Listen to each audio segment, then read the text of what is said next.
Hello, in this video I'm gonna show you how to charge your HTC Vive Focus Vision controllers.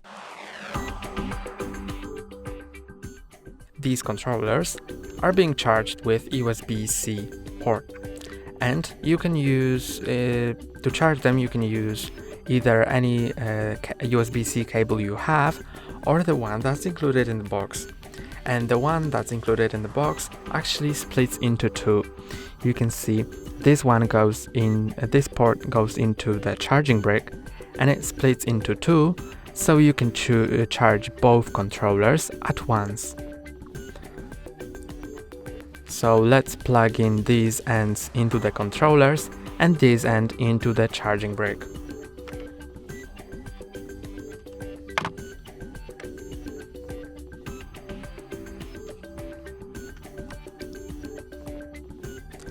And when it's charging, you can see that this light is blinking red and blue until it gets charged.